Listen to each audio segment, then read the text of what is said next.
Hello, my friends. Good to be here again today. Before I get started, can you guys let me know in the chat how my audio sounds? I am using a lapel mic and I just want to make sure you can hear me really well. So let me know if that sounds good and we can get started. And let me mute my computer over there. Okay, so we are on, what is today? Day 9? I think it's day 9 of our 31-day challenge, which is wild because it feels like, I guess it's almost a third of the way, but it's definitely a lot of work. And I'm sure that those of you who are participating understand how much work this is. It's definitely a commitment to paint every single day. And I paint almost every day of my life, and it's definitely still a discipline for me to sit down and paint intentionally every day. So if you're feeling that way, you're definitely not alone. It takes some concentrated effort. So I'll just flip through really quick as people are coming in. This was day 1. I did an Icelandic poppy. Last Friday, I did a dahlia painting and some sketches of a dahlia. This was the iris day. This was maybe one of my favorite ones. And this was also really fun, just kind of out of the ordinary for my usual style. I did some like washi tape around the edges, created this sketch, and then painted around all the flowers and leaves, and then peeled off the washi tape. And I really enjoyed that one. This was the clematis day. Rose day. This feels so incomplete because I want a sketch right there. I need to put something there. Pansies, daffodils, and foxglove from yesterday. And today we're going to work on a tulip. So I just started a new folio. I don't know if you can tell. You can see the leather behind here. So let's see here. Let me make sure that I can see what you guys are saying. If you have any questions at all, let me know and I will just look over from time to time in the chat. And I attached the tulip reference that I'm going to be painting today. I'm just going to be doing one tulip instead of doing kind of a bouquet or arrangement style, just a really simple study. And so yeah, the reference photo is in the description of this video. It's from Unsplash. I'm going to do a purple tulip with a stem and a leaf. So I kind of loosely placed it out just a little bit before I started this chat, and I will get started. I'm using a F pencil. These are my favorite for erasing after I'm finished. Okay, so let's get going. So I'm just going to loosely get the shape of this tulip. And also, I love tulips. They are maybe one of the easier flowers to paint. Not too many petals going on. So kind of loosely get the shape before I do anything.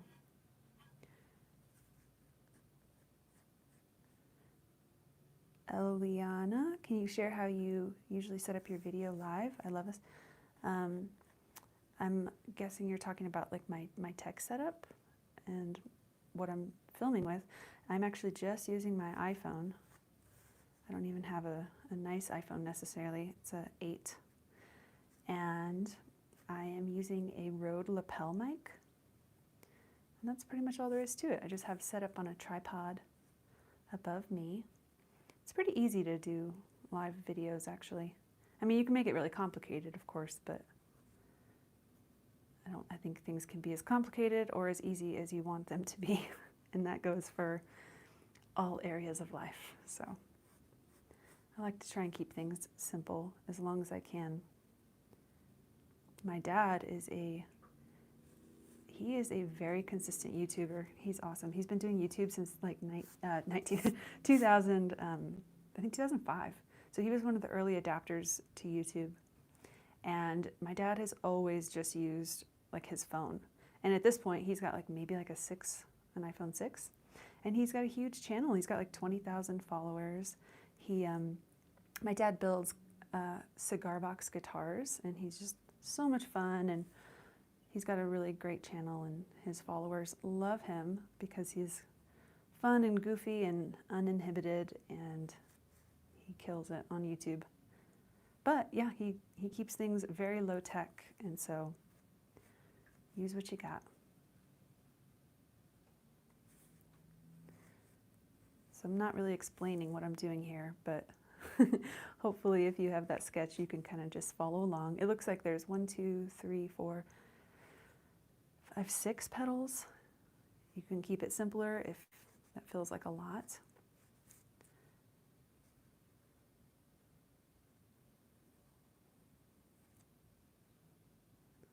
Definitely think tulips are, like I said, they're one of the easier flowers, but I think they're also kind of underrated, even by myself. I don't paint them very often, and I should.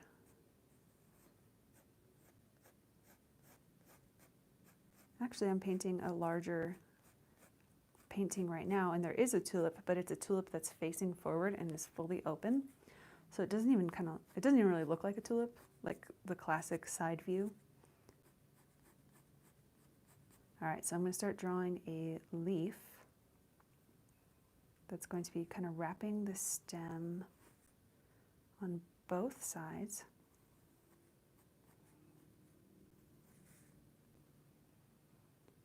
And let's see. Great thing about pencil is you can erase. I tend to do a lot of erasing during my sketching stage. This is the part where I kind of determine if I like my composition, determine if I like my placement, determine if my proportions are right, or, you know, as correct as I can kind of manage. They're rarely perfect, but you just try your best. And the more you practice sketching, the better at it you will become. I used to sketch a ton in high school. I was really intimidated by paints. So I remember in all of my art classes, I would do like the minimum amount of painting that I had to do. But I always felt so much more comfortable just drawing things because you can erase and erase and erase. It's a little harder to do that with paints, huh?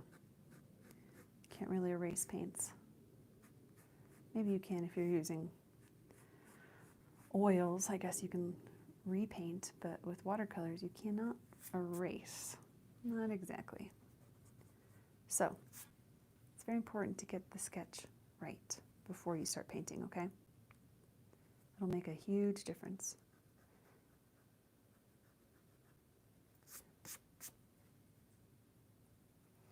These erasers I'm using, can't even see the logo anymore. My husband accidentally broke it in half. He was just playing with it the other day, and he's like, oops.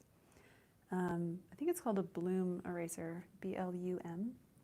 My Nana told me that her dad, who was my great-grandpa, used to use them, and he was a graphite, a charcoal artist. And so he used these for his charcoal drawings. And so she recommended them, and I've been loving them. They're so great with pencil, just to lift very quickly. They have a ton of debris, though, so I have to vacuum a lot in here because I just kind of sweep it off into the floor here.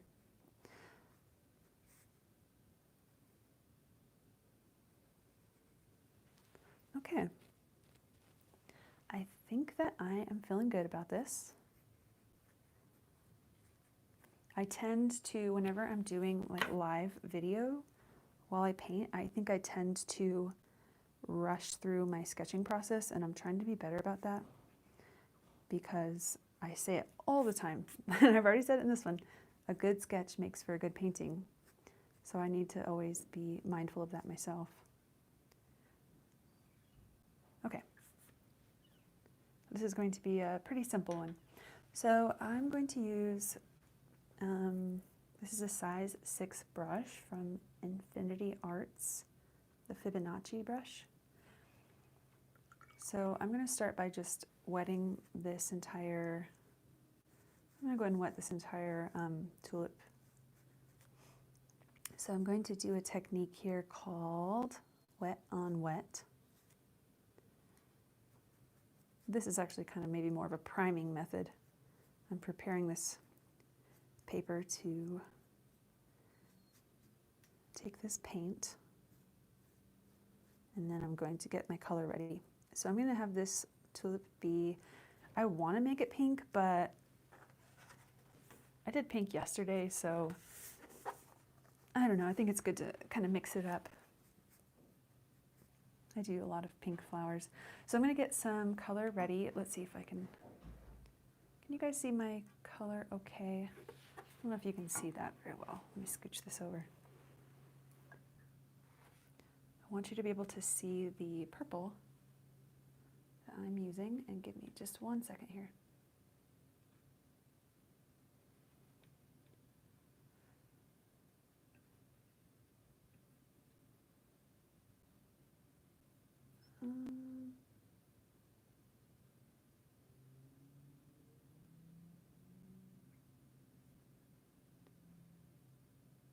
Okay. So I'm going to use just the purple that I already have on my palette. I believe that this is mostly Winsor Violet. Winsor Violet is kind of my go-to for a purple color. Link your dad's channel, please. Yes, it is. I can add it to the description. I believe his channel is called, what is it? Puckett CBG. I think that's what he had. If you just type in Cigar Box Puckett, P-U-C-K-E-T-T, he'll come up. He's definitely like the biggest guitar, cigar box guitar YouTuber. But yeah, I think it's Puckett CBG is his channel. CBG is Cigar Box Guitar. So let's see here. I'm gonna reach up here and grab just a little bit of, you can't see what I'm doing here. I'm gonna grab just a little bit of a red color. This is, what is this? Cadmium red. Just a little bit of red, because I want it to be more of like a burgundy purple. So adding a little bit of red to the purple is gonna just, especially a really warm red, kind of desaturates it a little bit, tones down that really intense purple tone. So you see that's a very beautiful kind of magenta burgundy color. Okay, so I'm going to do a really light layer of color here. So just having a really watery wash, really watery mixture here. I want to have a very light amount of color on my brush. And what I can do is actually I can even just dip it in there in the water and just rub the brush against the edge of the glass, and that will further dilute your color. So let me make sure that I can see my reference here. All right.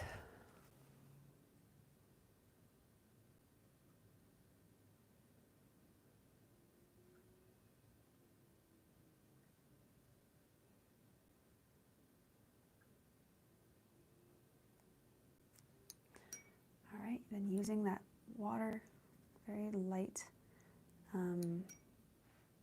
using my wet brush, I just kind of blot off that color, and then I'm going to gently smooth that color out. And I think actually, because I'm seeing a fairly consistent color in all of this flower, I'm just going to go ahead and cover all of it in purple.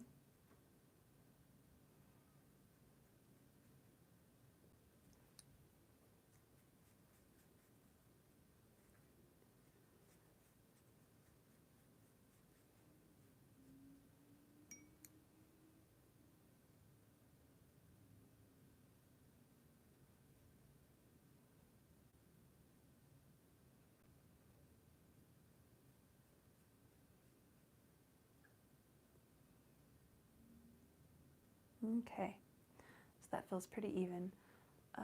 Rivaldeumus. Sorry, I can't read very well from here. It says, when you sell original prints, how do you deal with the light fastness problem? Thank you so much. Yeah, I know what you're talking about. I use only Winsor & Newton Professional Series paints for my originals that I sell. So I don't worry about that too much. I know that really high quality paints will last for a very long time, and also the type of paper you're using. So using Arches, when I sell original art, I use Arches, which, you know, it says it'll last for like 200 years. So I won't be around then to test that theory, but it says it'll last for a long time. So, and then you can also encourage people to do things like make sure that you have good glass over your painting, like museum quality glass. And you can make sure that it's not directly in the sun, because the sun will fade paintings quicker. So there's some little things you can do. But I know that not all paints are created equal. Even within Winsor & Newton, there's some that will last better than others, but to be honest, I don't really think about it or worry about it too much. Maybe I should, but but I really don't. Okay, so I'm going to use a different brush here to gently feather that color out. And since this flower is very, very, all of the surface of this flower is wet, the water is really doing a nice job of evenly distributing that color in a really beautiful way. Syra asked, how do I erase the pencil underneath the print? So I am using an F pencil for my under sketch, and using an F pencil I've found is the best type of pencil I can erase after the painting is completely dry. But it's not always perfect. Sometimes you still will see the pencil markings underneath, and I generally am okay with that. I don't mind it if a little bit of pencil markings are showing, but I would like to erase it as best I can. So yeah, the F pencil is the way to go. Using just like a click pencil, you're going to have a harder time erasing. So just using like a number 2 pencil, it's going to be harder. I get asked a lot about whether or not watercolor pencils would be a good way to sketch before underneath your painting, but obviously whenever you bring anything wet to the paper, which I'm doing, if I had watercolor pencil markings under this, it would just kind of lift it and move it everywhere. So I would kind of not be able to see those definitive lines that are guiding me really well right now. I feel like that's actually like one of my favorite parts of watercolor, is that you can see the pencil guiding you underneath it. I think that'd be really, I mean, I've experimented with oil a little bit. I think I talked about that last week, but I think it's really hard with oils how you can't see like any kind of, underneath your painting. You can't see like pencil markings. And, I haven't really done a lot of studying about how to create like a guide when you're oil painting, but it's just so thick, it covers everything right up. Watercolor is amazing because it's so translucent, and so you can see that sketch for a long, long time. This is going to be kind of a watery, maybe a little more loose painting for me.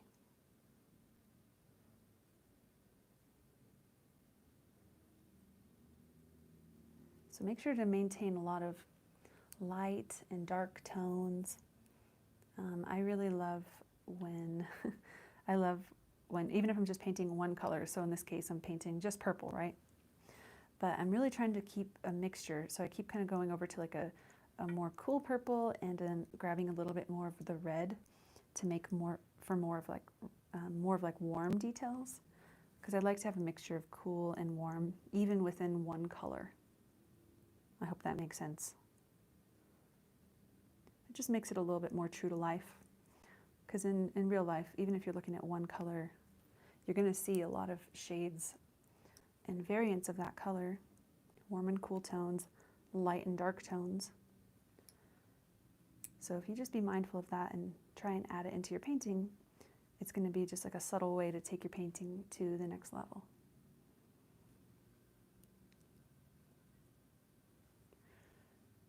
So I'm grabbing a little bit more of that red up from the top.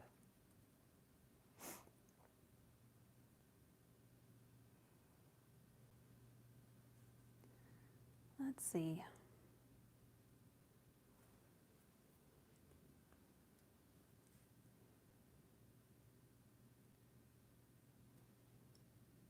I think the last time I painted a tulip was for my mom's birthday. I made her like a little handmade journal. It's a watercolor journal, and she doesn't use watercolor, but I figured she could write out some journaling in it, but I painted a little purple tulip on the cover of that one. So maybe I do paint purple tulips more often than I think. I was trying hard to decide what color to do. I seen purple. There's also some white tulips that are really beautiful. White is a tricky color to paint on white paper for obvious reasons. It's hard to really create definition and really make it pop. Like for example, in that first one, well, that one, the clematis, but then the poppy I did, I always end up adding a lot of blue and green and purple, but just very, very light shades of those colors to create the illusion of a white flower.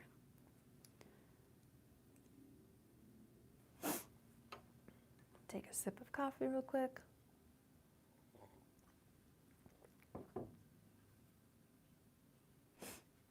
Okay. So it's starting to dry over here, and that actually helps me for this.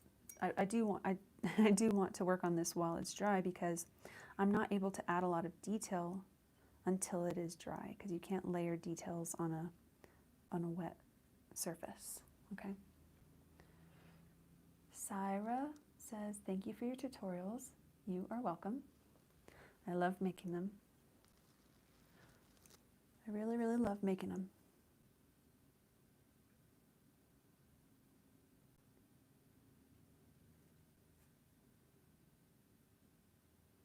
So I'm just going in here with the tip of this brush, adding some very, very light details in here. You want to make sure to have, like I said, you want to have warm and cool tones, but you also want to have dark and light colors. And having the dark and light colors creates contrast and interest. Contrast is everything in painting. You got to have that contrast. Dark and light, warm and cool.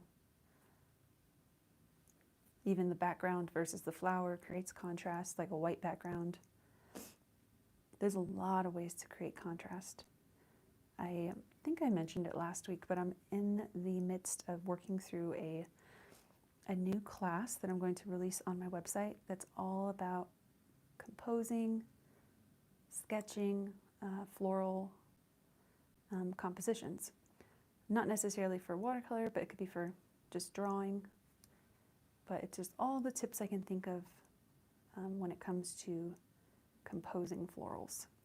So talking about contrast is going to be a huge part of that class. And my goal is to have it released by the end of the month. I don't know if that's possible, but I really hope I can. Really, really hope so. I told my husband, please keep me accountable to finish this class this month. I told him that in September. So I said, please keep me accountable next month to finish this class. And then yesterday when we were on a walk, he's like, hey, you have to finish your class. I was like, I know. You're supposed to tell me at the beginning of the month. So thankfully, I have been working on it. I kind of burned myself out the first few days of working on it because I just went crazy writing down as many things as I could. And then I sort of got stuck on a couple of ideas, and I was just spinning my wheels way too hard, way too fast, and I need to not do that. I need to just pace myself and think through things slowly. I don't know if anybody can relate to that, but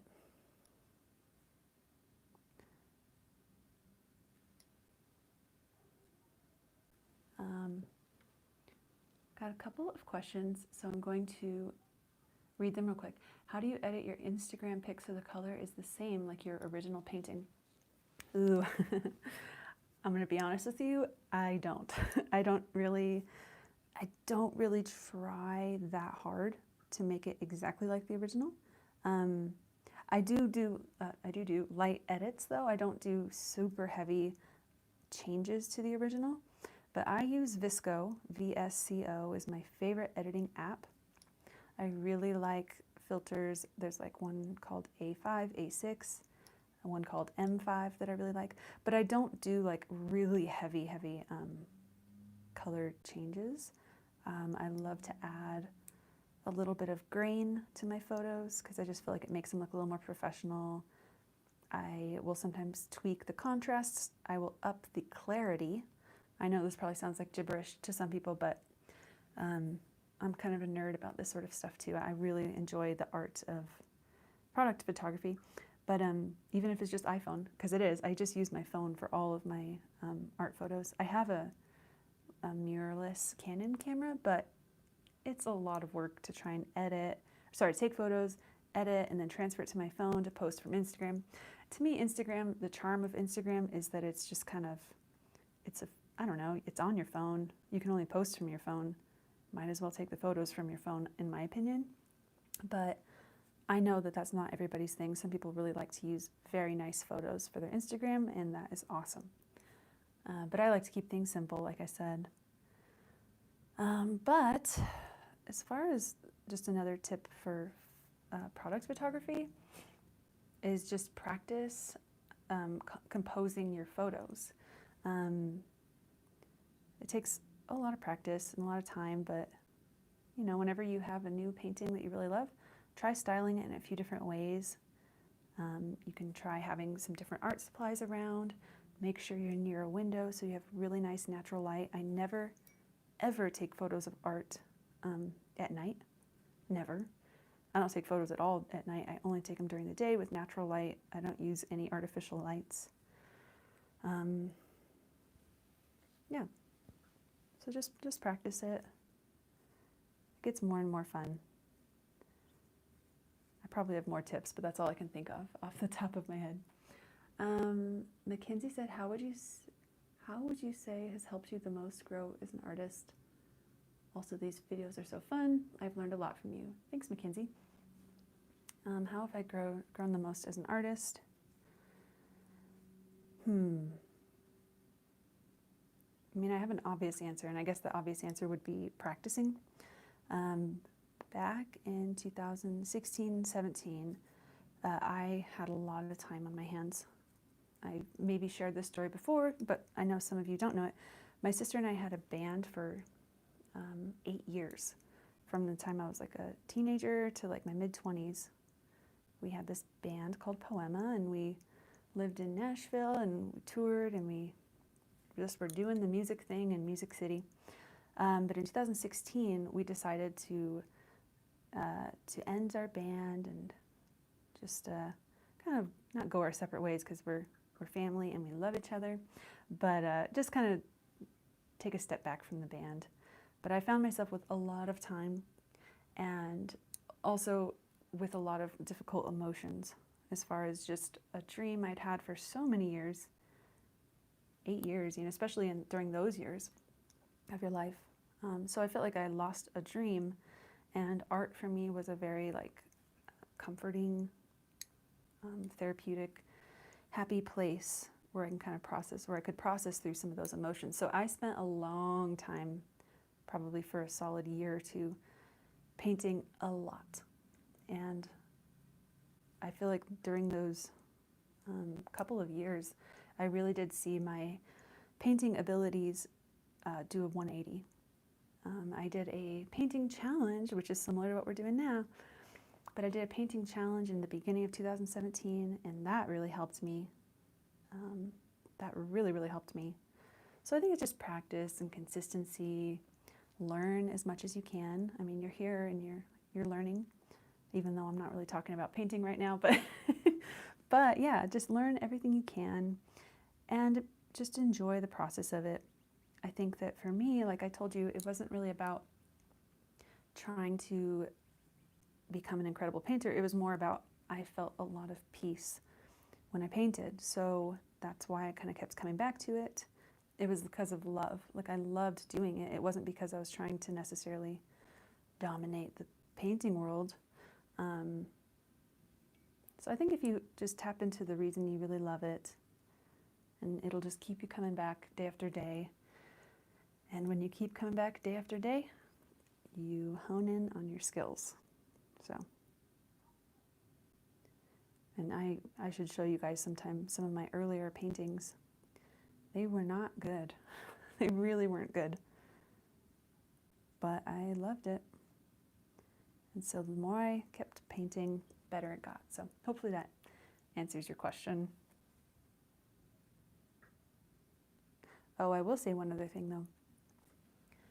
Something else that has really helped me as far as just growing on the business side, which to me is also very important because this is how I pay my bills through painting and art.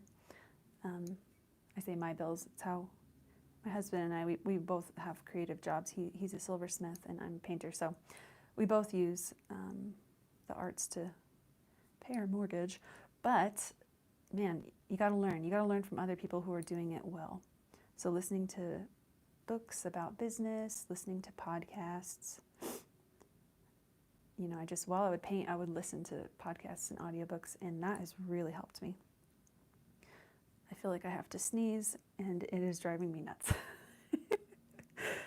I don't know if anybody else gets the fall allergies, but I don't get them in the spring. I only get them in the fall. And it's brutal. This is like, it's funny because we moved back to New Mexico from Nashville last August, the August before 2020 August. So back in 2019, and I was fine. I was fine then, didn't have any allergies. But this year, it's hitting me pretty hard. And it's really funny because I don't know if any of you guys are from Nashville or if you know anybody there or have been there, but they always are going on about how bad the allergies are in Nashville. I lived there for 7 years and I never had allergies. Only in New Mexico. And I'm really stubborn. I always try and resist taking like allergy medicine unless I'm like dying. I always try to just like wash my hands and not touch my eyes, but gosh, just hits you. Let's see here. Thank you guys. I see a couple of really nice comments. I appreciate you guys. Thank you. Okay, I'm probably good here. Probably good here with this tulip. I'll let it dry, and then if I see more details I want to add, I will. But yeah, basically my process is just kind of going around and around, looking for more little details I can add and adding those contrasts. So let's move on to the green. So I'm going to do, what do I have here? I have some olive green here. I'll just go ahead and use olive green. Maybe a tiny bit of perylene green. I really like warmer shades of green. So I'm going to do, let's see here.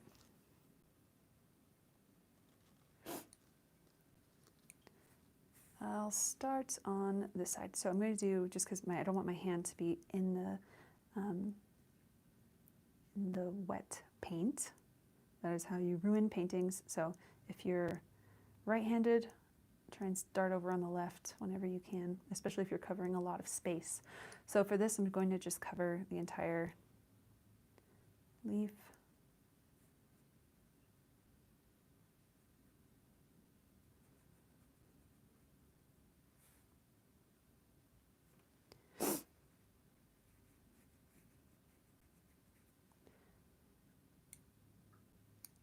Try and keep a really consistent color.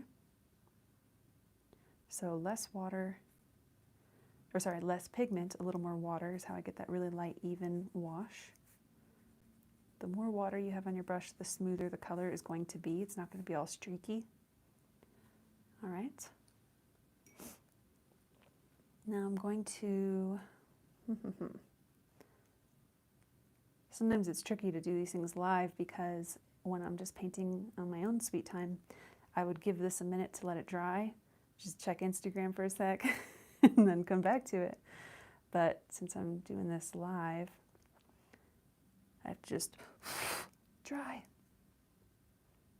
That's why whenever I do my Michael's classes, I like rehearse them a couple of times before, because I really want to make sure I know the steps so that I can let one area dry, work on a different area, let that area dry. Because yeah, watercolor is very much, step by step, you work in layers to build detail. You can paint all at once. There's a lot of amazing watercolor artists who paint just, in one sitting, but that style is going to be a lot more loose, not detailed. If you want to do detailed watercolors, you have to let paint dry and work in layers. Write that down. Just kidding. Thanks, Eliana. Mr. Martinez, see you there. Thank you for the tips. Can't wait for your composition class you mentioned. Thank you. Yeah, I'm excited too. I'm going to film that one myself, so I just want to make sure that I'm able to pull it off, I guess. I think that's the more intimidating aspect of it, is just like the tech side. Because, I do these kind of lo-fi, low-tech, I guess, not lo-fi, but I do these low-tech YouTube videos where I don't, if the audio is not perfect, it's fine. If I'm a little bit out of focus, it's fine. I don't worry about it. I'm not very much of a perfectionist, but with a class, I really do want it to be well done. So I might hire my younger brother. He's actually a YouTuber as well. My family's real big into YouTubing, but you guys should follow him. His name is, his channel is called, I think it's called Critch Puckett, C-R-I-T-C-H. Christian is his name. But he shares all kinds of fun stuff. He shares a little bit about his health journey. He was battling Crohn's in 2017, 18. And so he's come a long way just as far as nutrition and health. And so he talks about that sometimes, and then he also shares these really funny prank videos, which are super fun. So right now what I'm doing, I'm not even talking about it, sorry, but I'm just using a darker mix of that same color, and I'm just kind of adding a darker color underneath where this leaf is turning. And I'm just kind of following along. Tulip leaves have these long lines in them. So I'm kind of just creating those vertical lines, but then I'm using a wet damp brush to smooth them out, so it just feels really soft and organic.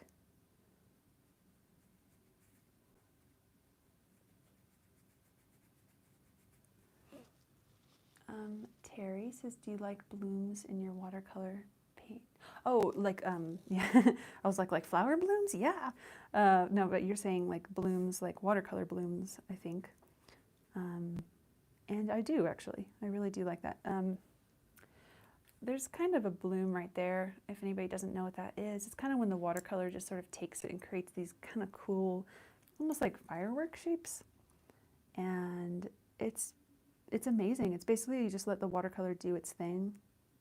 I'm a little bit of a control freak though when I paint. I don't end up naturally getting a lot of blooms just because of my style. You have to be using a lot of water to get blooms and dropping a lot of color at once. And I work really slowly when I paint, so I don't see a lot of them, but I did see that one there and I was happy with that. So that's definitely a more loose style of watercolor, which I actually find to be a little more challenging, to be honest. Just because that's just my instinct, is to paint on a little more of a detailed way. I'm just going to keep on going back here. drop that color. This will probably be a lot of a much quicker painting than last week's. And I think last week my stream died and I was just talking, just talking to myself for a couple minutes. And then I looked over, I was like, oh, I'm gone. So that was fun. But yeah, hopefully that won't happen again this week.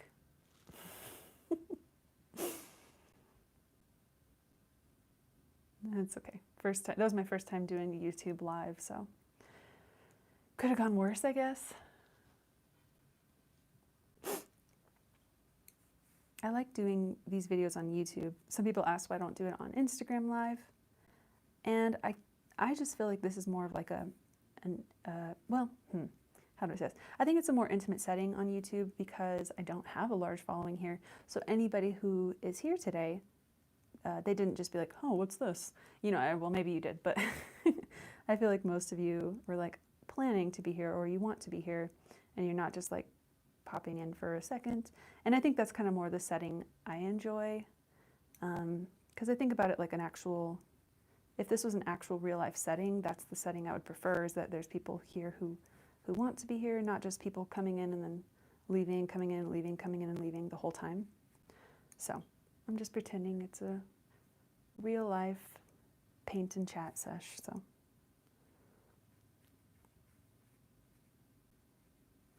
and also I think, I don't know, I've done Instagram lives in the past, but it's been a really long time.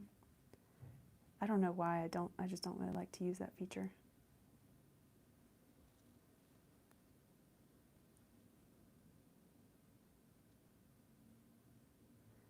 And also, I guess on Instagram Live you can keep things forever, but also this month I'm so busy with this Arttober Flowers Challenge and just working on my class.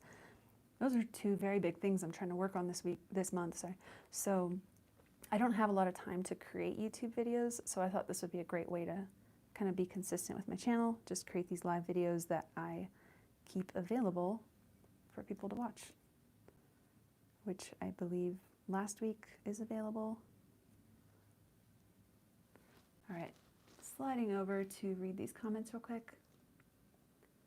Please share tips on how to make a career as a full-time artist and how you sell your art online.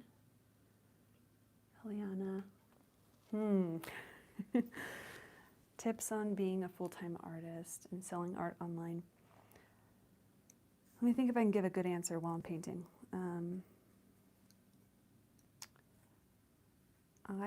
Okay, I'm just going to tell you how it happened for me, okay? I started very slowly. Okay, so I started just by posting stuff to Instagram. It started back in maybe even 2015. I started posting paintings on Instagram. People slowly started responding favorably. Some people started following along for my flower paintings. And as that happened, I think I had an Etsy at that point, and then I made a website and I just had some prints available. At that point I was shipping through a website called Finer Works. I also put up some artwork on Society 6 just using a really bad scanner I had. I just had a really cheap printer and I had a scanner on top and I used that to scan my paintings, but it worked. Some people bought some of my art on Society 6. So it was all very gradual, and then, you know, as I started learning more, I was like, oh, okay, I need to get a better scanner, and like, oh, okay, I can up my game here. So I just slowly started building from there. I didn't try and do it all at once and have the most incredible website and like custom this, custom that. It was all so slow. I promise you it was very slow, and it was also very hard for me not to compare. I always try and encourage people, don't compare your beginning to somebody else's middle. You just can't. It takes time for everybody. But I basically just kind of, I use the metaphor of I threw stuff at the wall and I saw what stuck. And for me, what stuck was Instagram worked really well. Like I was able to really connect with people there. And it also helped that I already had a following from the Poema days. So I didn't necessarily start my Instagram from ground zero, but it's possible to definitely possible to grow your Instagram. just as an artist, but it can take a while, so don't compare yourself. For me, what also really worked was Society 6, and that led to a lot. Society 6 led to being able to license with other companies. I licensed some of my designs with Urban Outfitters, some bedding and shower curtain designs, and I licensed with a company called American Flat. I have an agent out in Boston. I work with an agency called Jennifer Nelson Artists. So yeah, it's all very gradual. As far as selling online, I think Instagram has been a really great way to do that. I also use Pinterest, and I get a good amount of people coming to my website from Pinterest. I really love Pinterest. I think it's kind of underrated, and here's why I think it's underrated. I think that we're a bit of a vanity obsessed culture, myself included. I totally fall victim to the numbers thing on Instagram. It's very much of a popularity, like how many likes did this get? How many followers do I have, or whatever. But Pinterest is not like that. It's really not. It's a search engine. So you post your art over there, and it can take 2 years, and then it slowly starts to build momentum, and people keep pinning it and sharing it and pinning it and sharing it slowly. So it makes its journey out into the World Wide Web slowly, but it can have amazing returns. So Pinterest is great, and you would never know, nobody would ever know if a post went viral. Doesn't matter how many followers you have. And it's amazing because it is a search engine. So I could talk about this stuff all day. I'm kind of a nerd about marketing and finding different ways to connect with people. Something that's been really, really cool for me lately is that Pinterest video is a really great way to share my art. For whatever reason, those posts do really, really well. Pinterest video. I'm not really sure why, but I don't know. Just start small. Don't overwhelm yourself. It can be so overwhelming, and I fall so victim to this so often, feeling like I got to do it all and be everywhere and try and do all the things, and I understand how much of a struggle that can be.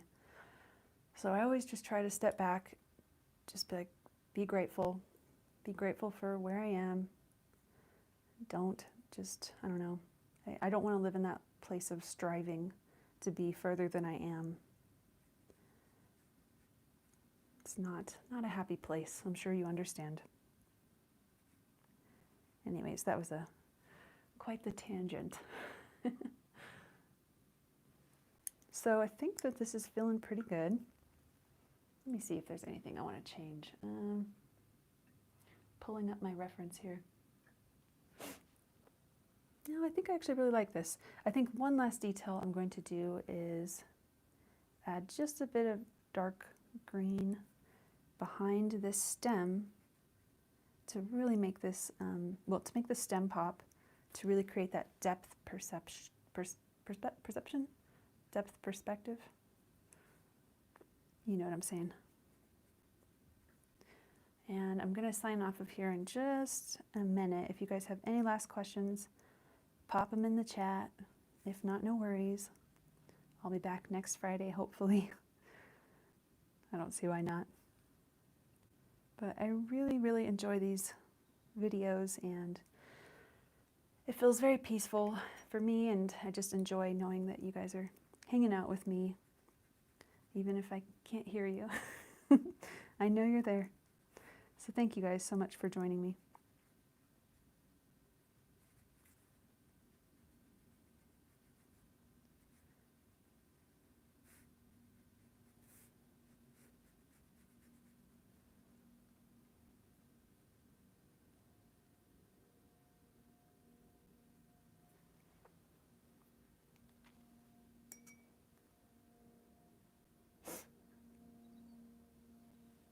The last details with this tulip, I'm just going to add some very, very dark purple highlights. It almost might look like a black color, but it's not. So add that dark, dark, dark purple back in there. Just really accentuate some of those highlights. Just makes it dramatic. Back here a little bit more. Underneath the tulips, just further create that illusion of a round base, okay? Having that darker color at the very bottom, okay? That's the trick for making things look round, is that dark edge. All right.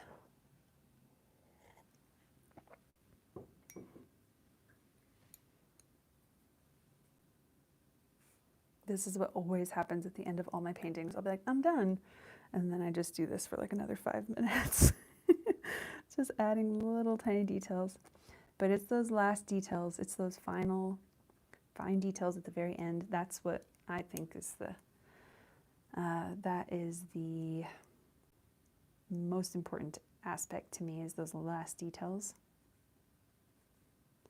It's what can really take it to the next level.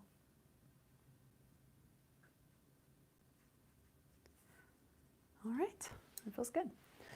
Okay, let me look over at the comments really quick. Really enjoy your videos. Thanks, Terry.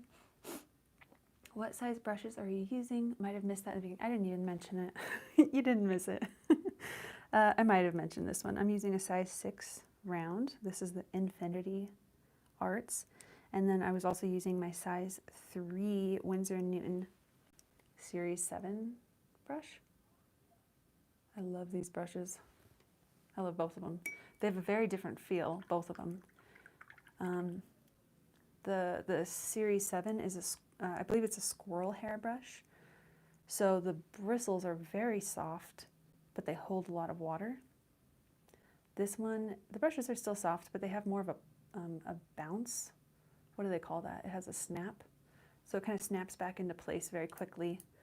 Whereas this one will kind of, I don't know, it's a little more bendy, I guess, but it holds a lot of water. This one has a very nice point, especially because it's new. So, and then as far as the colors I used, I'll go over that one more time. This was olive green, perylene green, and then Winsor violet with a little bit of cadmium red were the 2 colors I used in the tulip. And this sketchbook I'm using is from Dustling and Heart. I wish I could show you the front, but I don't want to. I can show you, I guess it's fine. But she does these resin covers. Can you see that? She has these real pressed flowers that she puts into these journals, and I love it so much. It's amazing. The paper she uses in these is not actually watercolor paper. This is mixed media, so it works very well, especially because my style of painting is not super, super watery. But yes, it's beautiful. It feels very, very smooth as I'm working on it. And also, I would erase this, but I want to wait for it to completely dry, so I will erase it, and then I will take a picture and post it to the gram. So thank you guys so much. I'll answer one last question. Hold on, wait. Guilty of the last details too, Winifred. Yep, you got it. Do you prefer hot or cold pressed paper? That's a great question. I really like both of them. Sometimes I think I have a preference. Hot press is nice because it has, and those who don't know, hot press is a smooth watercolor paper. This mixed media feels like hot press. It's very smooth. It's great for erasing. You can erase so much better with hot press or with mixed media, I guess just because of how smooth it is. However, cold press, which is more of the rough kind of classic watercolor texture, cold press is just gorgeous. And I like to use that for commissions. If I'm going to send somebody an original painting, so if they want a wedding bouquet, I like to use cold press because I think it's really beautiful, okay?